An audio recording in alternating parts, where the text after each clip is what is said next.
Kaya po mahalaga na mabatid ng bawat isa kung ano yung nakapaloob sa kasulatan o sa Biblia.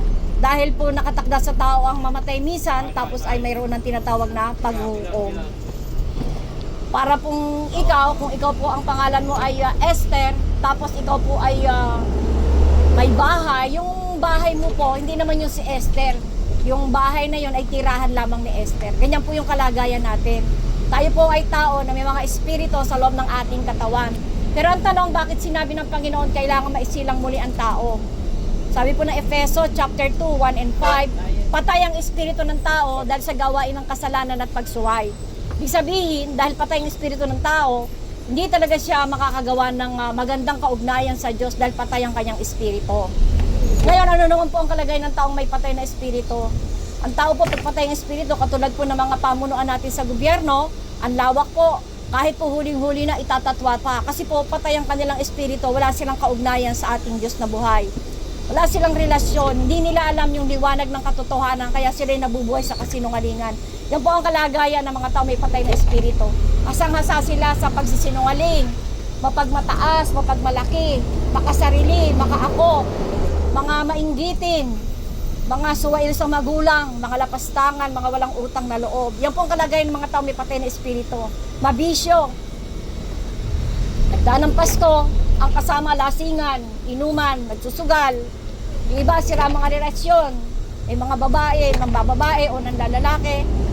Napakarami po na masasabing kalagayan ng isang tao may patay na espiritu. Yung iba nagdodroga o nagiging pusher sila. Dahil hindi po nila nakikilala yung salita ng buhay ng Diyos. Ngayon, paano mabubuhay ang espiritong patay? Kung gusto mo pang mabuhay ang espiritu mo, pupunta ka po sa salita ng Diyos dahil ang salita ng Diyos ay buhay. Yan po ang gagawa at kikilos upang yung espiritu ay magkaroon ng kaugnayan sa Diyos. Kung kumakain ka po ng 3 hanggang 5, 6, 7 beses ang araw, paano naman po yung espiritu mo? Kailangan po kumain yan at ang pagkain yan spiritual. Salita po ng Diyos. Kaya napakahalaga po talaga pumunta kayo sa salita ng Diyos kasi nakatakda nga po sa tao mamatay minsan tapos paghahapon na. Ang transaksyon po ng Diyos sa lahat ng tao dito lang sa lupa. Kapag namatay ng isang tao, wala na pong transaksyon kasi ang pinaglalabanan po yung espiritu na nakatira sa loob ng katawan.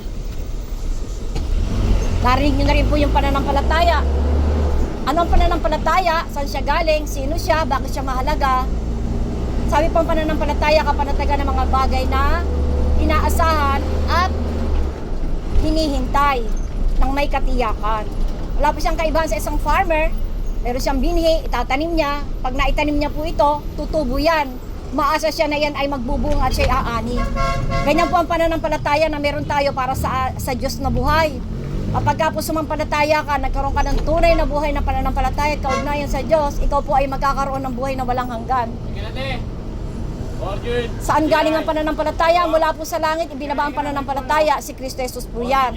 Kaya po mahalaga po na saliksikin niyo po ang salita ng Diyos dahil ang Diyos naghanda na ng isang katawan para sa katubusan ng ating mga kasalanan. Bakit mahalaga ang pananampalataya? Kasi nga po, ginanap na ng Diyos yung kanyang katubusan para sa ating lahat. Ginanap niya ang kautusan na hindi natin nasunod kahit isa. At dahil doon, kapag tayo dumating sa hangganan, hindi na tayo makakatulan. Nung napako siya sa krus, tiniis niya lahat ng hirap, sakit, kirot. Maging nung siya'y namatay, bumaba siya ng kalaliman ng impyerno para tubusin